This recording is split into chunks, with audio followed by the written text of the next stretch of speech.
ہمیں یہ fly over نہیں چاہیے, ہمیں روزگار چاہیے.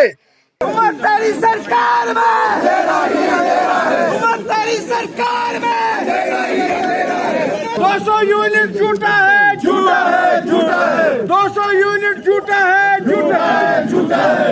آج رکھا ہے اس بات کے لیے کیونکہ 31 مارچ اب کشمیر کے لیے ایک یوم سیاہ بن گیا ہے.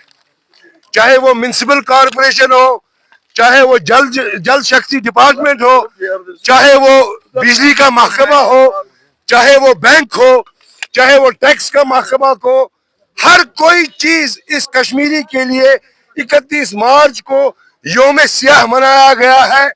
ٹریجریوں میں سرکاری ملازمین کی تنخواہ نہیں ہے 31 مارچ پر, کانٹریکٹرز کی تنخواہ نہیں ہے 31 مارچ پر, لیکن اس کشمیر کی غریب عوام کو کلوزنگ کے نام پر بجلی فیس بھرنے پر مجبور کیا جاتا ہے, پاور کاٹا جاتا ہے, اندھیروں میں رکھا جاتا ہے, میونسپل ٹیکسز بھرنے پر مجبور کیا جاتا ہے, لوگوں کو تنگ کیا جاتا ہے.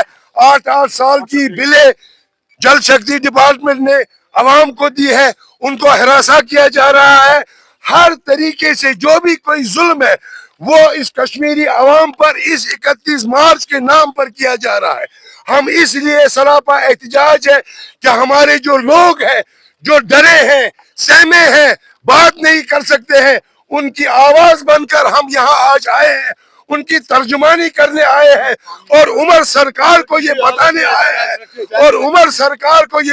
آئے ہیں کہ اگر آپ نے اپنے وعدے پورے نہیں کیے, لیکن اس کے برعکس آپ نے ظلم و تشدد کا ماحول جو ہے یہاں گرم کیا ہے, لوگوں پر ہر قسم کی پریشانی جو ہے وہ عائد کی ہے, لوگوں کی آمدنی کا خیال نہیں ہے, لوگوں کے روزگار کا خیال نہیں ہے, لیکن جو بھی بقایا جات ہے سرکار کے اس پر لوگوں کو ہراساں کیا جا رہا ہے.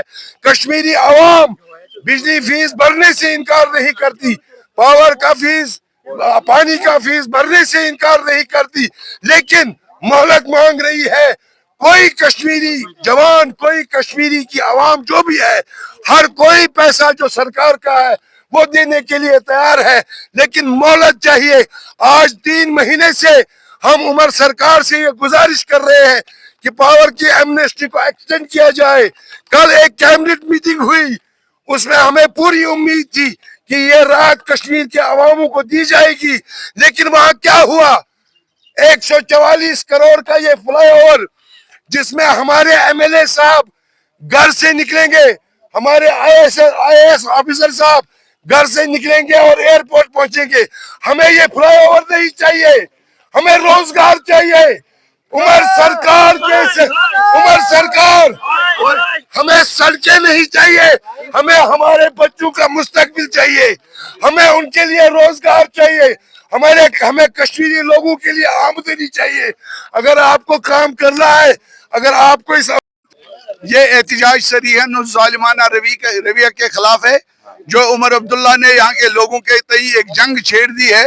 اس جنگ کے خلاف غریب عوام کی طرف آواز بن کر پیپلز ڈیموکریٹک پارٹی آج اپنا احتجاج, لوگوں کا احتجاج درج کر رہی ہے.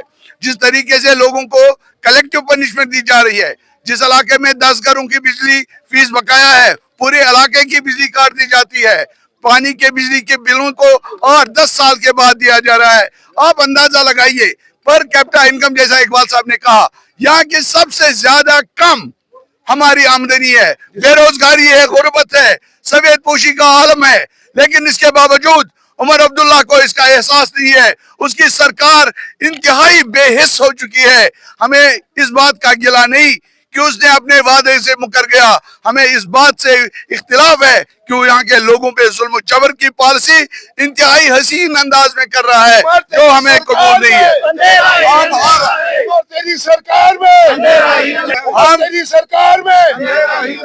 ہم سرکار کی اس جارحانہ ظالمانہ پالیسیوں کے خلاف نبرد آزما رہے ہیں, رہیں گے اور کسی بھی حالت میں رہیں گے. میں پولیس انتظامیہ سے ایک سوال آسمانی فضاؤں سے کر رہا ہوں.